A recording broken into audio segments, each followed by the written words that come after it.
The city often begins as an idea long before it becomes a place. It arrives in imagination as movement, light, and promise. A place where something might finally change, where waiting ends, and where effort begins to feel visible, acknowledged, and rewarded. Before we arrive, we rehearse the city in our minds.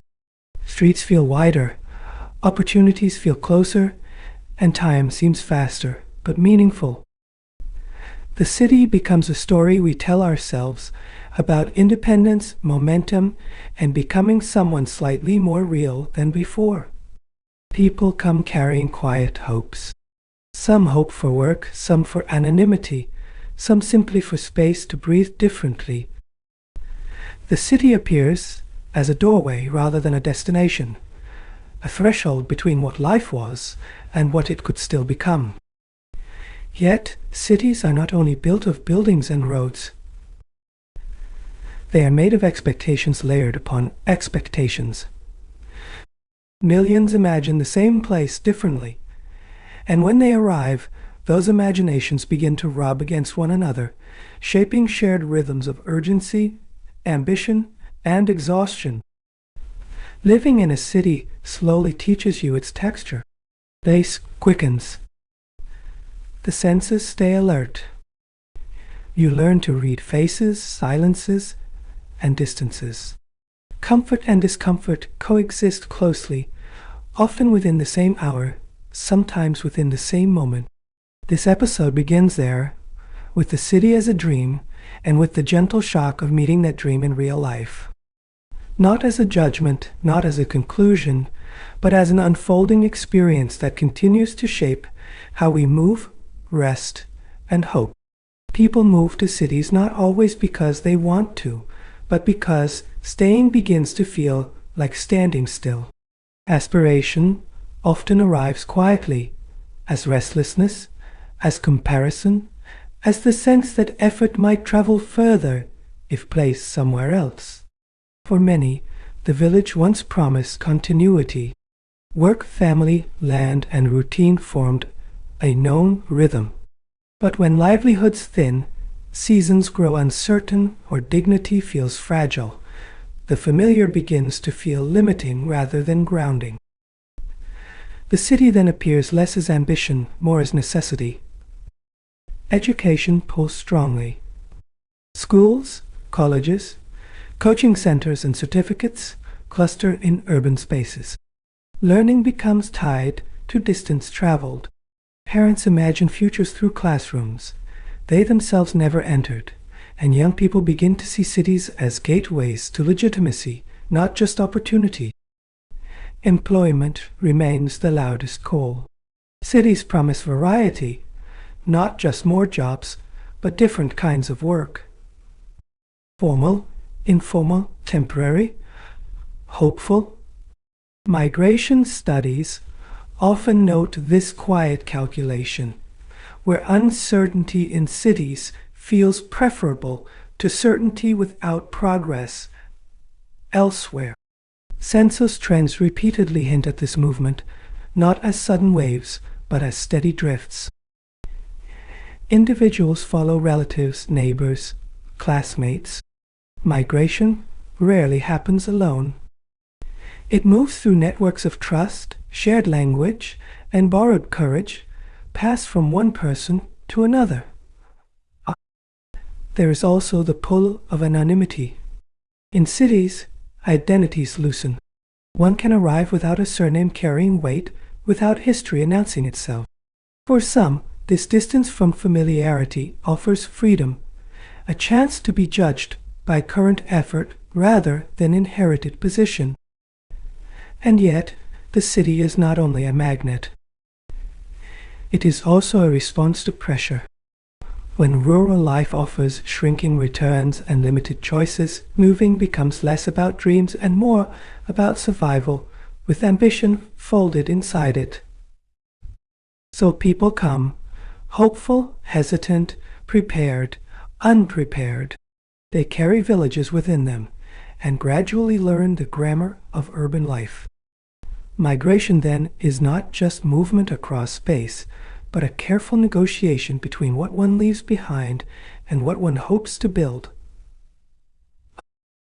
Density is the first thing the city teaches you, not through maps or explanations, but through bodies, voices, and movement.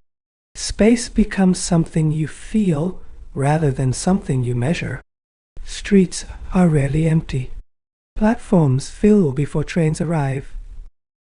Homes stretch inward as much as upward. Privacy becomes porous, negotiated daily through timing, tolerance, and small acts of adjustment. Indian cities are often described as among the most densely populated in the world. But density here is not only about numbers.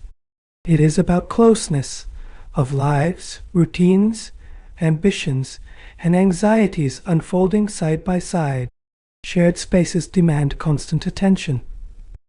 Footpaths become markets. Stairwells double as meeting points. Parks serve as gyms, classrooms, resting places, and refuge, all at once, without clear boundaries or ownership. With closeness comes competition. For seats, for shade, for water, for time. Resources feel finite, not always because they are scarce, but because so many people reach for them simultaneously, each with equal urgency. Waiting becomes a skill. So does asserting presence. You learn when to push, when to pause, when to blend in. Negotiation is rarely verbal. It happens through eye contact, body language, and practiced patience. Noise becomes a background condition. Conversations overlap.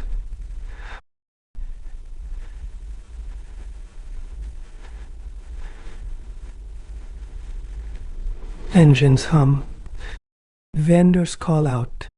Silence exists, but it must be actively searched for, often indoors, often late at night, often briefly. Density reshapes relationships. Strangers occupy intimate distances. Boundaries blur. You become familiar with people you may never speak to, yet whose routines align with yours in quiet, repetitive ways. There is resilience in this closeness. Systems adapt. People adjust. Lives find rhythm within congestion. Density forces creativity in how space is used, shared, and reimagined daily. Yet, density also exhausts. The body remains alert. The mind rarely fully rests. Comfort requires planning, and solitude becomes a luxury rather than an expectation. To live in an Indian city is to accept this constant negotiation. Space is never neutral. It is borrowed, shared, defended, surrendered, and reclaimed, sometimes all within a single day. Housing is where the city's promise becomes most fragile. Shelter is not just a roof here. It is access to safety, rest, and continuity. And for many, it is the hardest part of urban life to secure. Formal housing often remains out of reach.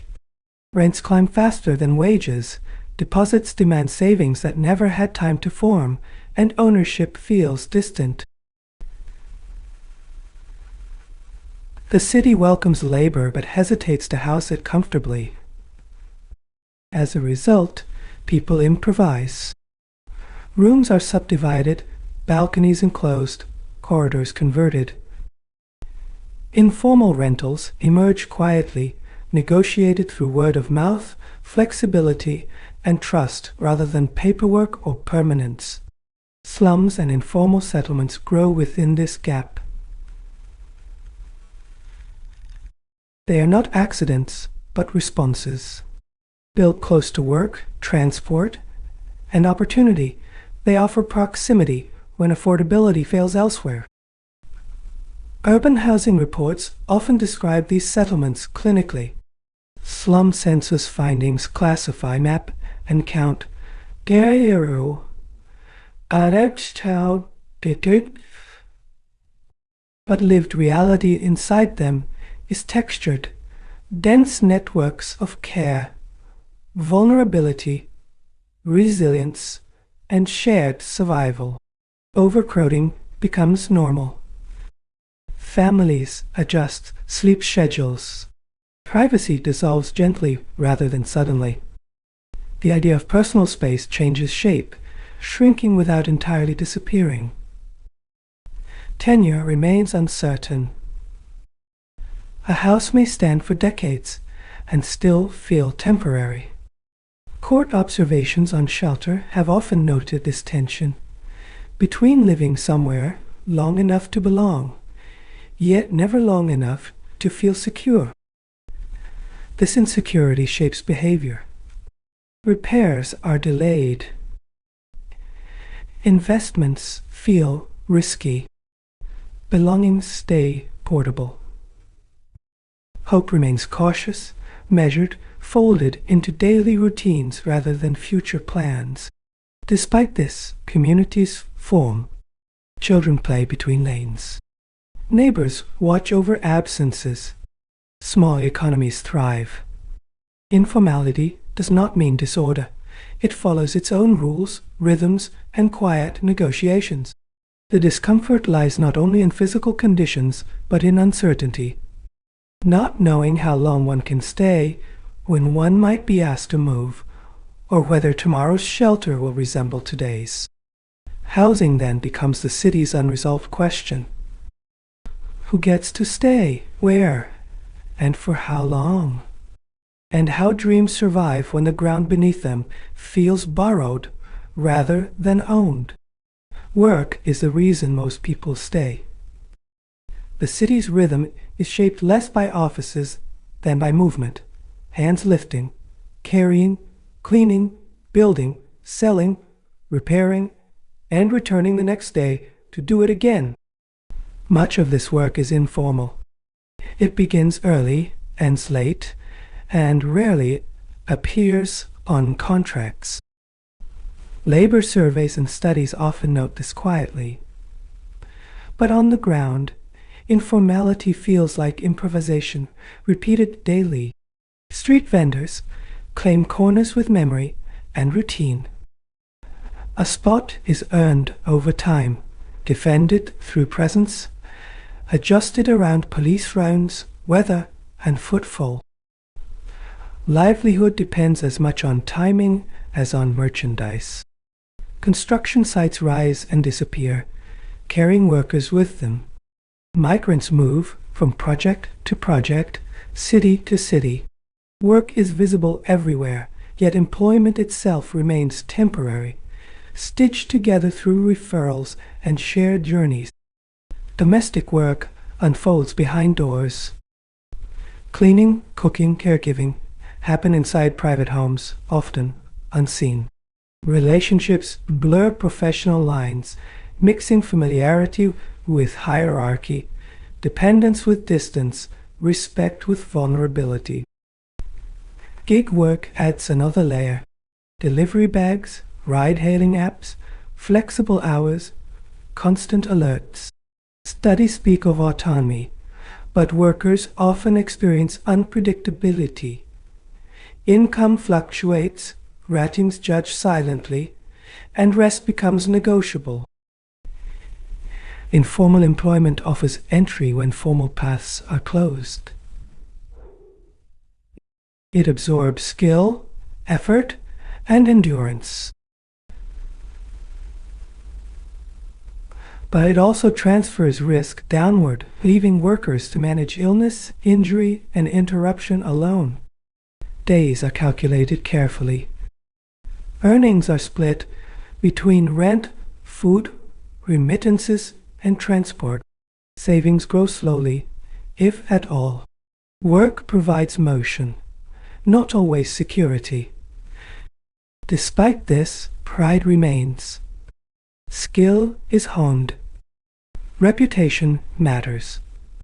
A reliable vendor, a trusted worker, a known mason builds social capital even when financial capital stays thin. Labor studies often highlight vulnerability, but lived experience also includes agency.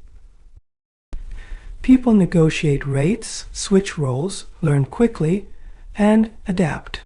Work becomes survival with creativity woven into it.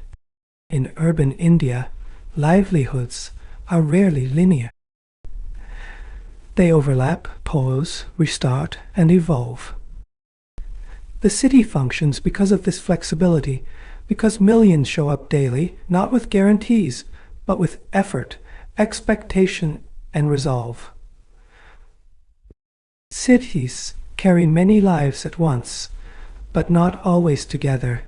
Inequality reveals itself spatially through distance and separation.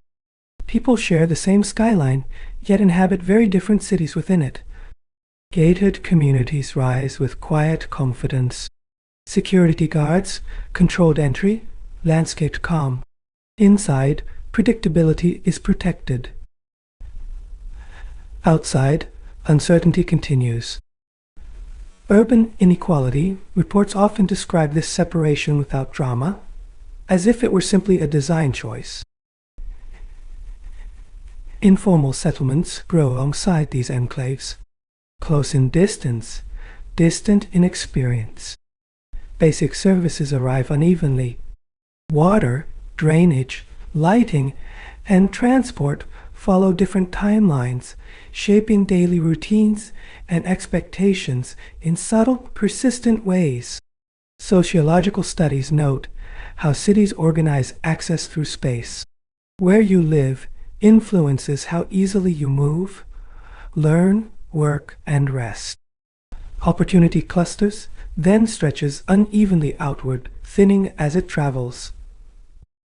Spatial separation becomes habitual. Commutes lengthen for some and shorten for others. Time itself feels distributed differently. The city teaches certain bodies to wait longer, walk further, and adjust more frequently.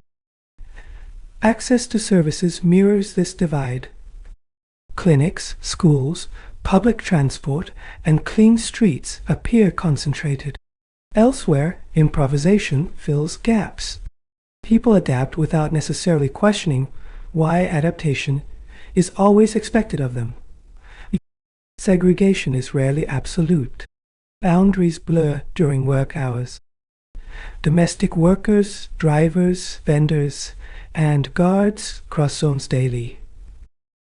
Yet these crossings are temporary, regulated, and rarely invite belonging on both sides. Urban inequality reports often describe patterns, while lived experience feels relational.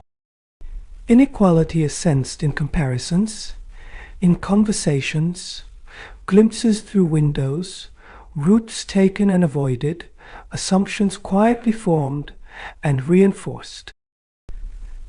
This separation shapes perception. Different groups imagine the city differently, prioritizing safety, speed, affordability, or status.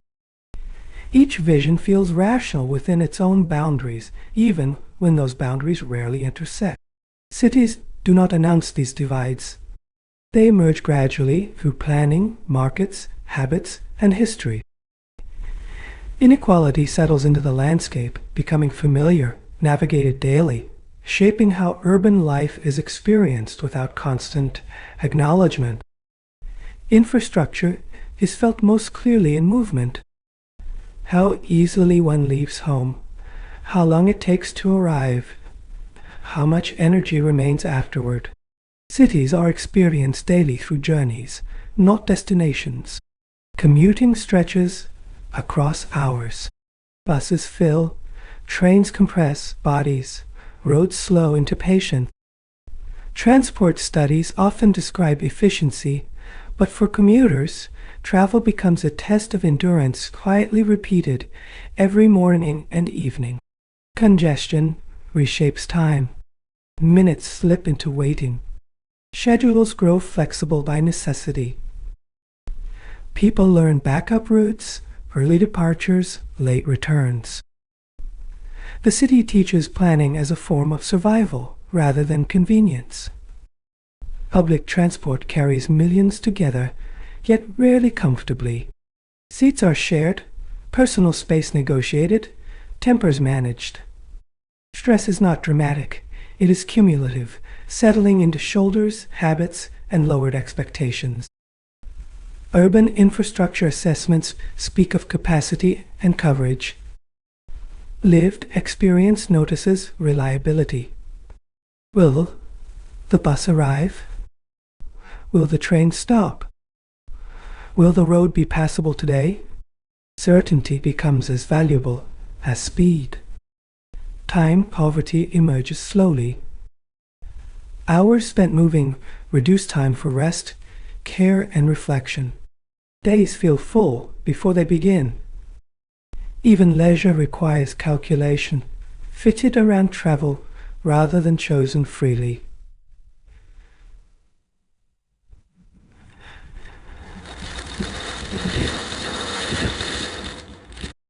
Despite this, movement continues. People nap standing, read briefly, listen, watch. Commutes become spaces of adaptation, where exhaustion coexists with routine and small moments of stillness. Infrastructure strain also shapes inequality. Shorter commutes offer more life outside work.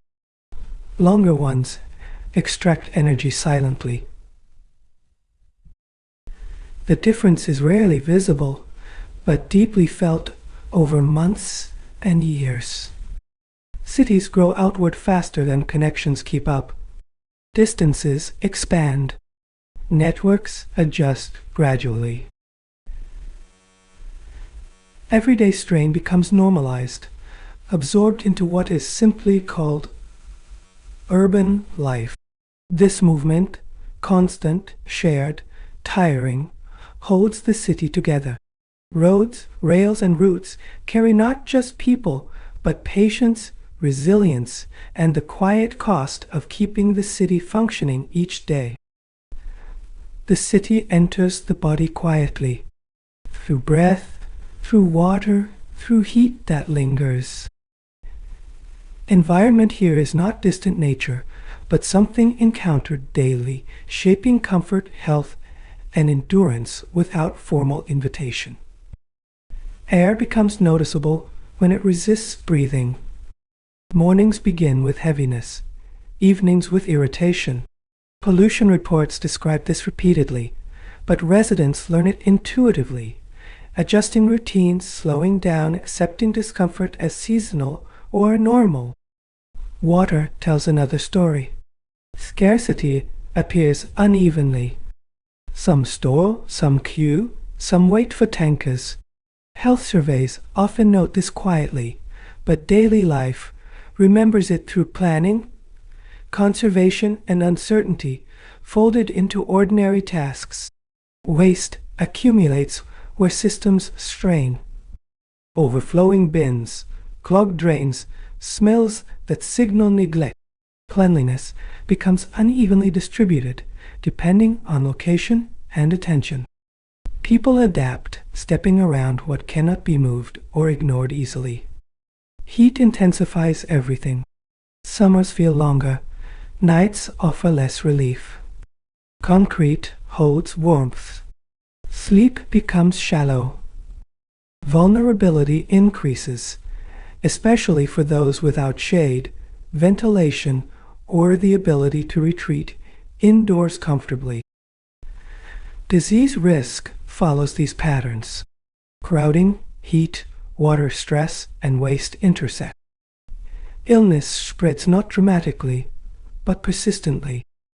Health feels fragile, managed through home remedies, clinics, and careful budgeting rather than certainty. Urban health surveys often capture outcomes. Lived experience notices trade-offs. Whether to rest or work through illness. Whether to seek care now or wait. decisions shaped by time, money, and distance, rather than choice alone. Courts have occasionally recognized urban environmental rights, acknowledging clean air and water as essential. For residents, this recognition feels distant but meaningful, a reminder that discomfort is not inevitable, even if it feels entrenched. Stress accumulates slowly. Noise, crowding, heat, and worry blend into background tension. The body adjusts, but never fully relaxes. Calm requires effort, planning, sometimes escape, sometimes resignation. Environmental strain does not arrive as crisis every day. It arrives as wear, as reduced energy, as shortened patience, as health negotiated continuously rather than assumed. The city is lived through this careful balance between endurance and care. Cities are governed quietly through offices most residents never visit and systems rarely notice when they work. Governance here is felt indirectly in services delivered, delays endured, and responses that arrive slowly or unevenly. Municipal corporations sit closest to everyday urban life. They manage roads, waste, water, lights, and permissions. Their work shapes daily routines, even when their names remain unfamiliar to most residents. Urban local bodies carry wide responsibilities, but limited capacity. Staffing, skills, and coordination often lag behind the scale of the city. Governance reports frequently point this out, but on the ground it appears as overload rather than failure. Money remains a central constraint. Cities depend heavily on higher levels of government for funds. Fiscal dependence shapes priorities, timelines, and ambition. Projects wait not for ideas, but for approvals and releases. Constitutional amendments once imagined stronger urban self-governance. The intent was proximity, decisions closer to people. In practice, this promise unfolds unevenly, shaped by state choices, administrative habits, and political attention. Coordination is constant work. Multiple agencies manage transport, housing, water, and planning. Responsibilities overlap. And accountability blurs. Residents experience this as repetition. Multiple offices, multiple forms, incomplete answers. Elected representatives face competing pressures. Limited resources meet rising expectations. Short terms meet long-term problems. Practical governance becomes a balance between responding immediately and planning slowly, often without enough space for either.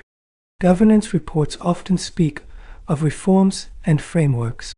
Lived experience notices responsiveness, how quickly complaints are addressed, whether officials listen, whether systems adapt when conditions change.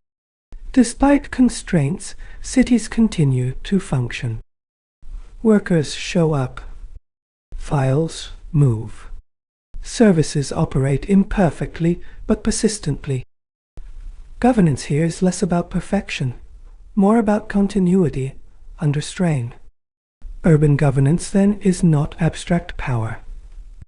It is everyday management, negotiating scarcity, prioritizing repair over renewal, and keeping the city running well enough for millions to continue living, working, and hoping within it. Urban planning often begins with drawings. Lines on paper imagine order, flow, and future growth. The city appears calm there, measured and balanced, ready to be organized from above. Master plans promise clarity. They map roads, zones, and land use decades ahead. Planning commissions and expert committees debate these visions carefully, hoping to guide cities toward efficiency and coherence. But cities rarely follow drawings.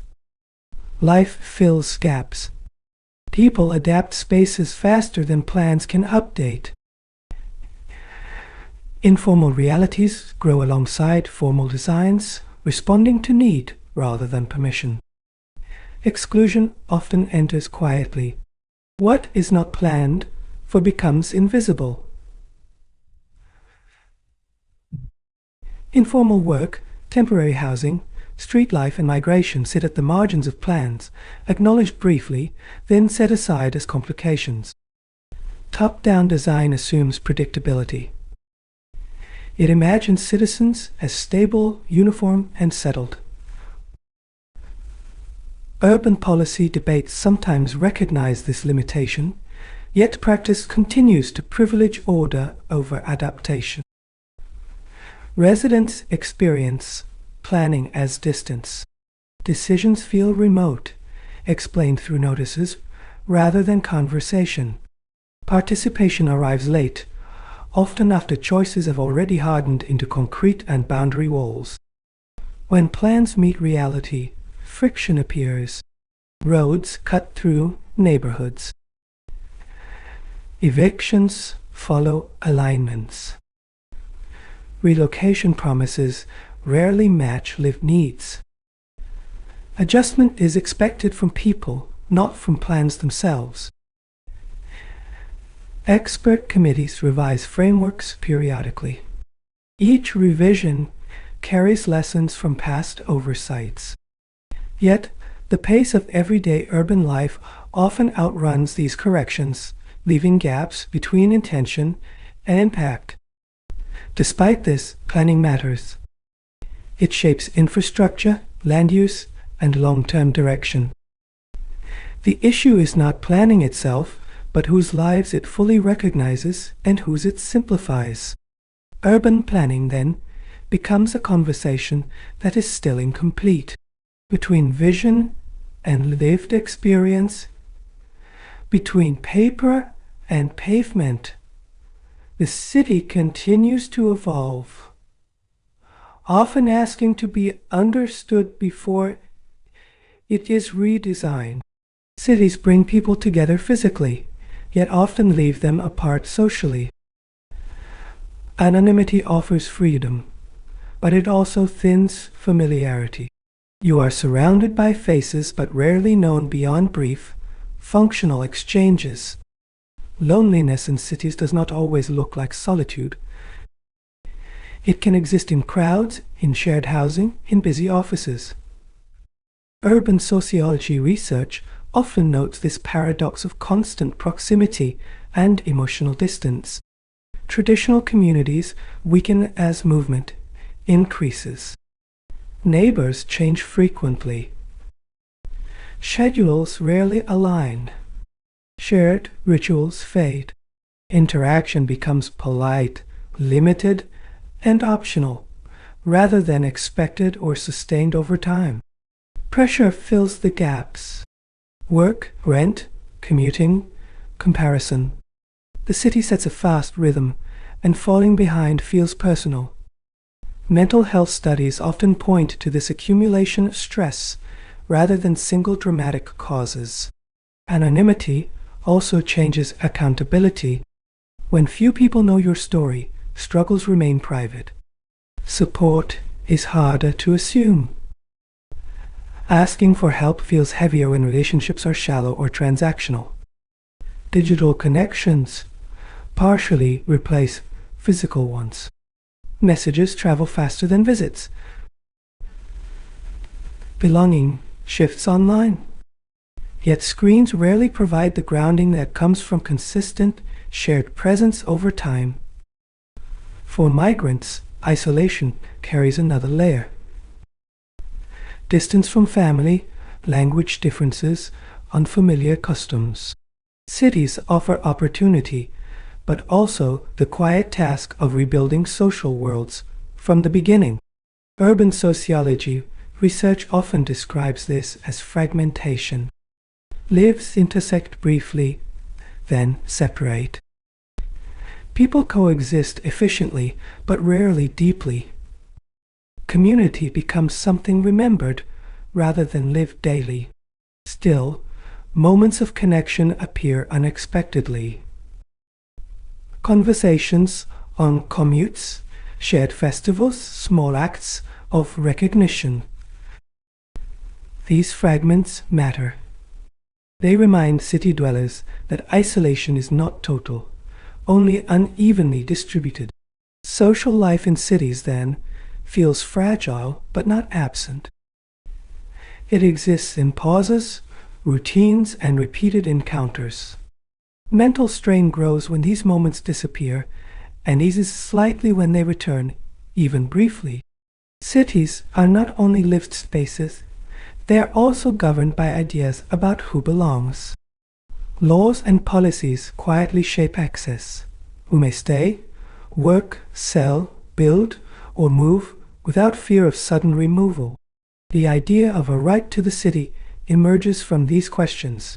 It suggests that urban life is not just something to consume, but something to participate in, shape, and claim through everyday presence.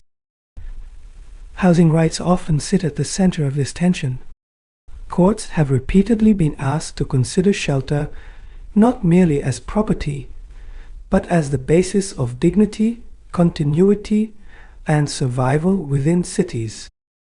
Street vendors' protections tell a similar story. Selling on pavements is both livelihood and visibility. Interventions have tried to balance order with survival, recognizing that work does not always fit neatly into designated spaces. These legal moments rarely feel abstract to those affected. A ruling changes routines. A notice alters sleep. A temporary protection offers relief that feels fragile, yet meaningful enough to continue. Policies attempt to organize complexity. They draw boundaries, set conditions, and define eligibility. But urban life constantly exceeds these categories, creating gaps between intention and lived reality. Court interventions sometimes acknowledge this mismatch. They speak of balance, fairness, and reasonableness. For residents, these words translate into time gained, eviction delayed, or work allowed to continue another day. The right to the city is rarely claimed loudly. It appears through persistence, returning to the same place, rebuilding after removal, navigating rules repeatedly. Belonging is asserted through presence rather than protest alone. This idea also raises uncomfortable questions. Who decides what kind of city is desirable? Whose discomfort counts? Whose inconvenience becomes acceptable in the name of order or progress? Thinking about laws and rights in cities, then, is less about texts and more about lived negotiation. Between authority and everyday life, the city slowly answers who it is for and who must keep asking. Thinking about the future of urban India often begins with scale. Cities are expected to grow older, younger, denser, and more diverse at once. Projections hint at this complexity without fully capturing how it will feel to live inside it. Migration is likely to continue, shaped by opportunity and pressure together. Climate stress, livelihood shifts, and aspiration will keep moving people. Cities will remain places of arrival, adjustment, and negotiation rather than final destinations. Expert studies often speak of resilience. On the ground, this may mean adaptation becoming routine, new ways of working, living, commuting, and coping. Change may feel gradual until suddenly it does not. Climate stress will press quietly but persistently. Heat, water uncertainty, and environmental strain may reshape daily choices. Comfort could become seasonal, location-dependent, unevenly shared across neighborhoods and income levels. Demographic change will bring new needs. Aging populations alongside young migrants. Care responsibilities mixed with ambition. Cities will need to hold different rhythms of life simultaneously without privileging only speed and productivity. Governance choices will matter more over time. How cities invest, include, listen, and respond will shape trust. Capacity may grow slowly, but expectations will rise quickly, testing institutions and relationships alike. Projections and expert opinions offer scenarios, not certainties. The future remains contingent on decisions made incrementally about housing, transport, work, environment, and participation, often without clear endings. Urban India's future may not arrive as transformation. It may emerge as accumulation of adjustments, compromises, innovations, and unresolved tensions layered over existing ones. What remains clear is that cities will continue to absorb hopes and pressures together. The question is not whether they will change, but how gently or harshly that change will be lived by those within them. Cities return us to where we began, as ideas shaped by hope, movement, and possibility. They still promise change, even as they demand adjustment, patience, and acceptance of limits that were not imagined at arrival. Living in cities teaches coexistence. With crowds, with noise, with difference. Comfort becomes negotiated, not assumed. Privacy is partial. Space is shared.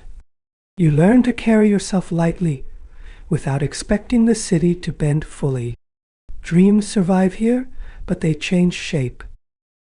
They become smaller, more practical, more resilient. Success is measured in continuity, staying afloat, staying present, staying able to imagine something slightly better ahead. Density stops feeling temporary. It becomes texture. Bodies nearby, lives intersecting briefly. You learn to read signals, avoid collisions, and sometimes accept inconvenience as part of belonging to something larger. Difference becomes unavoidable. Languages overlap. Habits clash. Beliefs coexist without resolution. The city does not ask for agreement, only tolerance and daily negotiation, repeated quietly without ceremony. Limitations reveal themselves slowly. Of infrastructure, time, energy, attention. The city gives, but it also withholds. Learning when to push and when to pause becomes part of surviving with dignity. Yet people remain. They build routines, friendships, livelihoods, small joys.